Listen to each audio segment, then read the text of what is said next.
because there's so many beautiful truths that occur, whether it's the angel announcing, that's actually in Luke 1, but whether it's the angel announcing to Mary, this is coming, this is something very special that I have for you, and Mary's response, which is so beautiful, which is just, this is crazy, but be it unto me according to your word. Lord, whatever you have for me, I'm yours. And I'll tell you, it's taken me a lot of years to be able to pray that kind of a bold prayer and to be able to say, Lord, whatever you have, whatever you want, whatever may come, I'm yours. Fear would want to always try and get in the way. Fear of loss, fear of not being good enough, fear of what other people might think. So I just love that Mary, her response was just so beautiful and so immediate. Be it unto me according to your word. So we see that Mary and Joseph have the baby. As we all know, the Christmas story is pretty well known. They travel to Bethlehem, end up in a strange place. There's no room. She ends up giving birth in the only shelter they can really find, which is a barn. And I never really appreciated that till I had my own kids. And I thought, poor Mary. It's pretty tragic. But in verse 25 of Luke chapter 2, I want to direct our attention to, this is kind of our key text. And I'm going to read through to verse 35. So Luke 2:25, it says, "Now there was a man in Jerusalem called Simeon, who was righteous and devout. And he was waiting for the consolation of Israel." Now that right there, that sentence is extremely loaded with a lot of information. We covered a little bit of it in the Lamentation scripture. But there had been 400 years that had passed between the last prophet, Malachi, and the birth of Jesus. So God had been very quiet for a while. And I feel the Spirit saying right now that some of you are frustrated because God's voice has been quiet for a while and you're not sure why. I would just ask you to just let him in and let him speak to you and let him do what he wants to do in your heart. So Simeon, we find him waiting. I don't like to wait, y'all. I'm sure y'all are very different. I mean, I looked for 14 different ways to try to get around all the traffic today, just driving around Summerville. I thought, okay, I don't know this town, but I'm going to just go around this way, and I'm going to go around, just so I didn't have to wait an extra 2 minutes in traffic. So I think about Simeon, and it's really cool because it says the Holy Spirit was on him, and it had been revealed to him by the Holy Spirit that he would not die before he saw the Lord's Christ. So the Lord basically said, you're going to get to see the Messiah in your lifetime. And so I'm wondering, did the Lord say where he was going to be when it happened?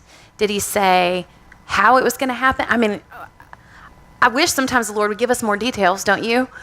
Like, okay, be here on this day at this time and be ready because it's going to happen now. But no, we have to walk in faithfulness. We have to walk by faith and not by sight. We have to ask the Lord, where is it you want me to go today? How do you want me to line up in your plan for your purpose and for the assignments you have for me? And so Simeon was doing, I believe, what he felt like the Lord wanted him to do, and he was serving in the temple. It said, moved by the Spirit, he went into the temple courts. When the parents brought the child Jesus in to do for him what the custom of the law required, which was basically he was going to be, the time of the purification was ending for Mary, and Jesus was going to be consecrated to the Lord. And so the Lord brings Simeon in, and he brings Mary, Joseph, and Jesus in. And there's this beautiful collision and this culmination of an assignment. And Simeon is just overwhelmed.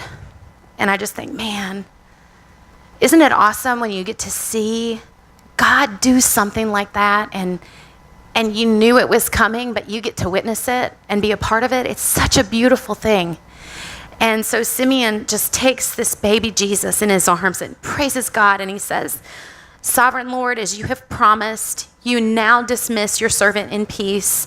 For my eyes have seen your salvation, which you've prepared in sight of all the people, a light for revelation to the Gentiles and for glory to your people Israel. So he's like, I think like Lion King holding this baby, Oh. And then both Mary and Joseph are like, whoa, that was not expected, right? And Simeon blessed them and says to Mary, this child is destined to cause the falling and rising of many in Israel, and he will be a sign that will be spoken against, so that the thoughts of many hearts will be revealed, and a sword will pierce your own soul too. That's a bummer. I'm sorry. That doesn't sound fun. That doesn't sound like blessing.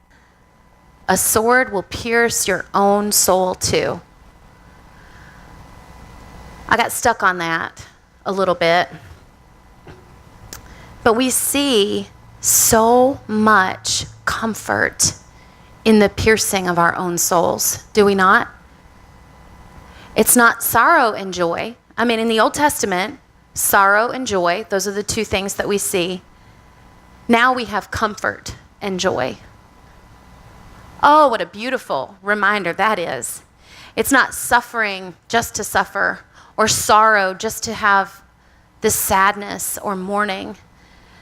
It's a picture of God's response to our hurting. And he never wants us to hurt without him having the opportunity to wrap his arms around us and show us his comfort and express his love and his comfort for us. And I love that, there's three things that really stand out to me in that Simeon piece. One, Jesus is the consolation of Israel. He's the comforter. To comfort is to ease the grief or trouble of, and the comfort is acts or words that bring relief from grief or trouble. So he is going to be the one to rectify what had gone wrong with Israel. The second thing is hearts will be revealed. The accepting and rejecting, the falling and the rising, those will be things that happen as a result of Jesus. He's going to be a line, and we'll be here or we'll be here, but you will not be here.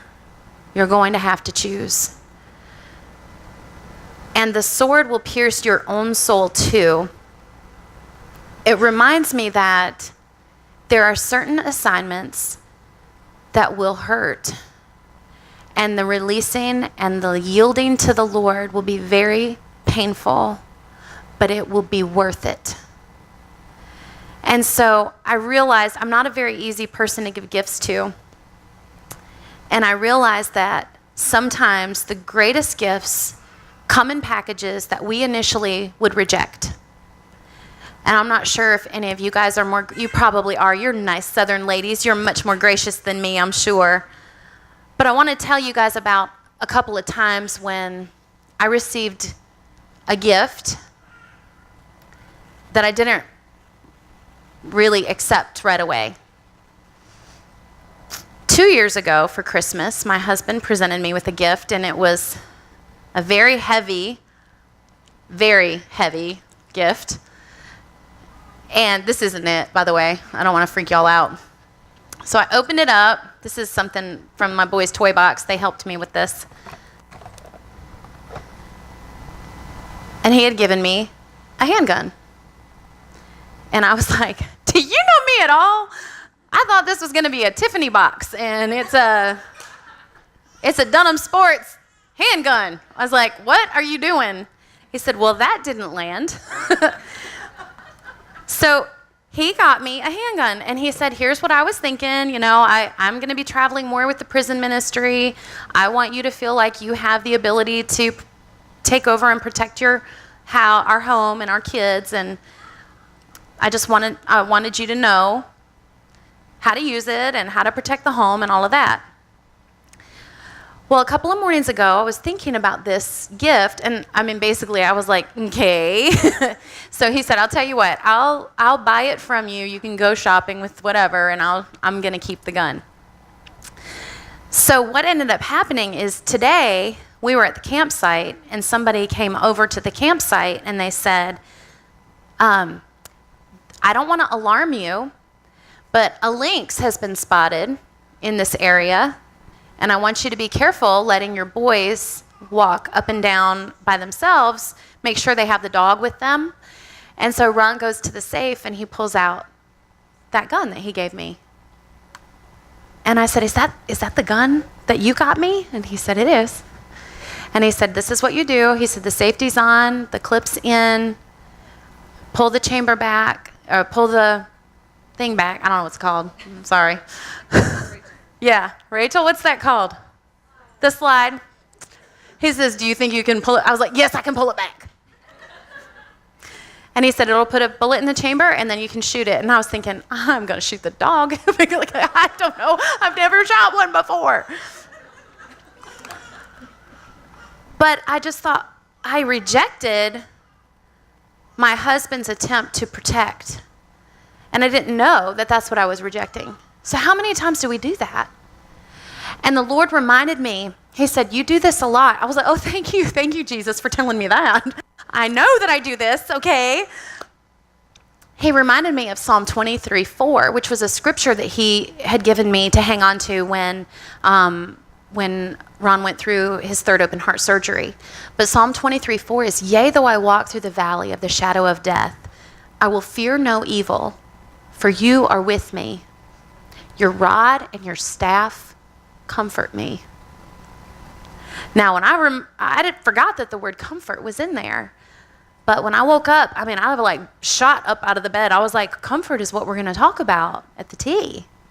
And I started to look into that, and I was like, all right, Lord, remind me, what did we talk about with the rod and the staff? And I started to remember. And I went into the Hebrew translations of rod and staff. And there's literal terminology for what those were for the shepherd, and there's figurative. And David, in that beautiful Psalm 23 that we love, was speaking with a very literal idea, was speaking very figuratively about our Father and how he takes care of us. And so when we look at the gift of his presence, remember, I'm with you. You have no need to fear evil because I'm with you. The rod was a stick, right? It was kind of a club type of thing. Shepherds would use it to beat off other animals, lynx, I'm sure, something like that. They would correct with it. And then the staff was like a walking stick. It provided provision and direction, and it positioned the flock where they needed to go to be fed and watered and all of those things. So I started thinking about that, and I was like, wow. So protection, I didn't know I was rejecting protection, but I rejected a gift of protection. And I wondered, how many times have I done that in the spiritual? It was so simple and easy for me to just, And so I thought, Lord, I really just pray that you would give me wisdom and help me not reject your protection. Help me to seek your way and guard me and keep me safe from the things that are out to attack and wound and hurt. So the next thing that happened is I remembered another time. I'll put this one away.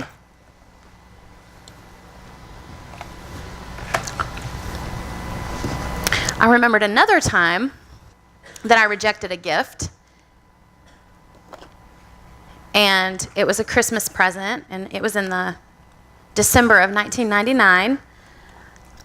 And this is a representation of the gift. This is Holden's little Matchbox car.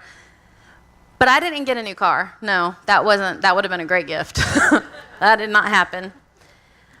Under the tree that year, Ron had placed a little, have you guys seen those little small mini felt stockings? They're like little small things. You can get them at Dollar Tree. He had placed this little mini felt stocking in the branches of one of the trees. And we were renting a house at the time. We had been married about a couple months. We got married in 98. And I was so excited. I saw that thing in there, and I was like, ooh, I wonder what's in there. I was really excited to see what it was. And on Christmas morning, I got in there, and it was cash. It was just a bunch of cash. And I was just like, thanks. I mean, I appreciate money, but I would rather have something from you, you know? I mean, it just kind of felt like a gut punch, really. Like, I'm not special enough that you would go out and buy something. I mean, I didn't know. I wasn't in the frame of mind to really understand what he was doing. And it hurt him. He was upset. And I was like, well, I'm sorry. I appreciate the cash, I guess. He said, Nikki, it's enough money to pay off your car so that we can start building our house. And I was just like, oh, gotcha. A year later, we were building, because he's got a mindset of some direction for our family. He had a mindset of, I want to build something for us, for our family and our home. And I didn't see it that way. I didn't see that was direction for us. And so I thought, man, there was direction that I rejected. And initially, after I realized what he was doing, I was like, oh, that's really awesome. I still thought it was kind of weird to do as a Christmas present. I mean, I wasn't really sure why that was a Christmas gift, but once I saw the big picture, I understood what he was saying is, I'm going to sacrifice anything that I need to sacrifice so that we can move in this direction that the Lord has led us in. And so that was a reminder how easy it is to reject the direction that the Lord is leading us into or towards. We definitely have had those moments recently at our church when we have stepped into a leadership role, not really sure if we would be accepted or rejected in it. The fourth gift, y'all knew I had to bring this. This is Ron Carroll. Isn't this baby so cute? Okay, I have to tell you a story about this little baby. I had to dig Ron Carroll out of Riley's closet. Ron Carroll was down in the bottom of the closet. She said, can I give Ron Carroll away? This was a couple years back. I was like, no, you cannot give Ron Carroll away. And so Ron Carroll had no clothes on her. She didn't have anything on her little head. So I went into the boys' room and I found Braden's NICU outfit from 2007. He was in the NICU for 2 weeks at Christmas. And isn't it amazing how little that is? But that fits that baby doll pretty well. And then this was one of the little, y'all ladies with your sewing ministry, this is a little hat that the ladies knitted and left with the NICU nurses for our little baby boy that was born early. I brought Ron Carroll because in 2009, one of the gifts that the Lord gave me was an unexpected pregnancy. And it was about, I didn't see it as a gift, let me just tell you. I was not happy at all. It was about a week before we had just found out that Ron was going to have open heart surgery, his third one. And we found out that we were pregnant with Holden about a week before his surgery date. And I was devastated. I was absolutely crushed. And I knew that Ron needed the surgery. I knew that he felt good. It didn't really seem right that he was going to have to go in and have this surgery because he felt fine. But they told him that he could have an aortic aneurysm in his sleep and that he would die if he didn't have the surgery very soon. And so I remember one, I guess it was an afternoon, I went into the boys' room and I was just having a hard time. And I was just thinking about the loss of my own dad, and Riley was about 5, Braden was 1, and I just found out I was pregnant with another baby. And I had a friend who had lost her husband when she was pregnant with her son. He was electrocuted, and so she gave birth, and she had a pretty horrible experience giving birth without her husband there. It was just really hard. And I just remember just being just kind of in agony, just really needing some comfort. And I prayed, and I was on my knees, and I was just saying, Lord, I don't want to lose my husband. But I know that if you called me to that, you would be enough for me.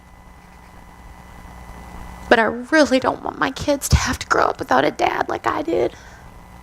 I just don't want that for them. And it was like I could hear his voice. I mean, you know, people talk about the Lord speaking audibly. It was like he was right here in my ear, and he said, was I not a father to you? And I said, you were, Lord. You were. I never, ever felt that you weren't there for me. You were amazing to me. You met every need. You put people in my life to minister to my heart in areas that I needed, and you were incredible. And I just had this kind of this relaxing feeling come over me, and he said, would I not do the same for them? And he didn't say Ron was going to be okay. He just told me he was enough. And I remember feeling like he cradled me in his arms that day. And it wasn't that he was saying, I'm going to deliver you and your husband and your family and you're going to be just fine. He just said, Nikki, I'm enough for you and your kids. And I always will be. And so I feel like 2009 was a year where the Lord used some circumstances in my life that I initially rejected, didn't want to deal with, didn't want to have to be pregnant again. And he corrected some theology that had gotten out of whack. And he corrected my thinking that walking with him was going to be this joy-filled, rose-smelling journey that never hurt. I remember Nancy speaking at the tea a few years back, and she said something that just has been so profound in my life because I realized I was doing that. But she said that, Lord, I'll follow you as long as it's not too hard. As long as it's easy, I'm down. And I realized that was the kind of way I had been trying to walk. That it was okay with me as long as it wasn't going to cost too much. And so, man, he fixed some stuff in my life that year. And he continues to correct. And that's part of his comfort. It's part of his love, is that he corrects us. And so, one other cool thing that happened that same year, I was a little bit of a sassy, I had kind of sassy attitude with the Lord that year that I was pregnant. I blame it on hormones. My last little reminder, the gift that I rejected, I really wanted to use something that represented a storm, but I couldn't find anything like that. So I've just pulled the house. So in 2009, in June, this was a couple months after Ron's open heart surgery, a tornado ripped through our neighborhood and really messed up our house. And I remember, obviously we were dealing with insurance and all of that stuff. And around the same time, I remember being very concerned about our finances because we had this unexpected child that we were going to have to bring into this world. And I didn't know how all of that was going to shake out. And I was a little worried about it. And I remember sitting in church one day and I just said, Lord, you brought this child to us. I need you to pay for him. And it was like he said, I already did. And I realized it was like I went, oh, you did. So 2 years prior to that, Ron and I had refinanced our house. It was like our interest rate was really high when we built, and so we were going to take advantage of a lower rate. So we had refinanced. And when we refinanced, the attorneys who did all of the paperwork assigned our house. We have a lot that the house is on, and then we have a lot that our septic tank is on. So it's a total of an acre, but we had to combine the two lots to build. And so the lots are never going to be separated, but somehow the lawyer messed up and attached the mortgage to the septic tank. So it looked like we owned the house free and clear, which was great for us, but obviously not ideal for the bank. So we told the bank, hey, you guys have messed this up. You might want to fix it. And they were like, no, we didn't mess it up. You wrong. I was like, okay, fine by me.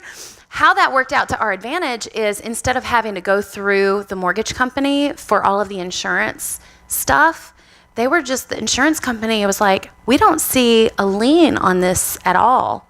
So we're just going to issue these checks to you. So we got to choose our contractors. We got to deal everything. And we ended up saving an incredible amount of money going and being able to kind of fix and do all of that stuff on our own. And so it was like, wow, he knew about all of this years ago when all of that, you know what I mean? It was just that reminder that he is our provider. There's never a moment that his provision is not right there. And I mean, to the point that I just needed the reminder of a tornado. And that year, I was able to be on, our health insurance was through Ron's business, and it was $1 more than our mortgage payment. It was so expensive for our whole family to be on that. But it was down to the penny. We had the exact amount that we needed until Holden was born. So it was just so cool just to see his hand of provision in that season. And so we've got the protection, we've got the direction, we've got the correction, and the provision. And those are all parts of the comfort and the love of the Good Shepherd. And so I thought, man, Lord, that is so great. So now what do we do with this? We've got these wonderful things from you. What do we do with it? And so we have some opportunity to respond to his comfort. We have some things that he's asked us to do. One of them is in Philippians, it talks about that. Let me pull over to Philippians real quick. It says, if you have any encouragement from being united with Christ, any comfort from his love, if any fellowship from the Spirit, if any tenderness and compassion, then make my joy complete by being like-minded, having the same love, being one in spirit and purpose. Do nothing out of selfish ambition or vain conceit, but in humility consider each other better than yourselves. Each of you should look not only to your own interests, but also to the interests of others. Your attitude should be the same as Christ Jesus. And this is the coolest part. So here's what it says. It says, who Jesus, being in the very nature God, so he and God are equal, he did not consider that he needed to grasp equality with God. He didn't need to overtake it. He already had it. So he decided to become in the likeness of a man. So he became a man. And not only did he become a man, but he became a serving man. And not only did he become a serving man, but he became obedient to death. And not only did he become obedient to death for our benefit, he became obedient to the most depraved kind of death that you could possibly imagine, the death on a cross. So we see this level of service, the lower I can get. Does it make you think about the falling and the rising of many in Israel? That's what I thought of. The Simeon said he's destined to cause the falling and rising of many in Israel. You know, a lot of times when we step into an assignment from the Lord, we think it's up to the next best thing or on over to another good thing. And often it doesn't have anything to do with up or down. It's not up, it's in or out. Am I in God's will or am I out of it? And that's what we really need to be seeking. But I love this picture of He's Christ, equal with God, but then he says, I'm going to become man, and then I'm going to become a servant, and then I'm going to become obedient to death, and then even death on a cross. And it says, therefore, God exalted him to the highest place and gave him the name that is above every name, so that at the name of Jesus, every knee in heaven and on earth and under the earth will bow, and every tongue profess that Jesus Christ is Lord, to the glory of God the Father. What a beautiful picture of how we can fall in to a servant attitude with our comfort. The comfort that we've received, we can pour out. And in 2 Corinthians, it says that we can strengthen others. So we can serve others and we can strengthen others. And I love this scripture, and we're going to close with this. 2 Corinthians 1, verse 3. Get over here to it. This is so awesome. Praise be to the God and Father of our Lord Jesus Christ, the Father of compassion and the God of all comfort. Oh my goodness, I love it. Who comforts us in all our troubles, so that we can comfort those in any trouble with the comfort we ourselves have received from God. Wow. I love it. For just as the sufferings of Christ flow over into our lives, so also through Christ our comfort overflows. If we are distressed, it is for your comfort and salvation. If we are comforted, it is for your comfort, which produces in you patient endurance of the same sufferings we suffer. It sounds like a lot of the similar words here.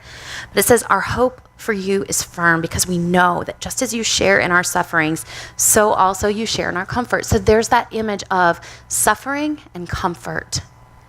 It's not either or, it's both and, right? So we get this picture of, yes, there's going to be some stuff that hurts. There's going to be some stuff that's painful. There's going to be some stuff that we're going to want to say, why, Lord, why? And he says, I want you to ask what? What? What can I do to put this suffering to work for you? And that's the question that we have to ask.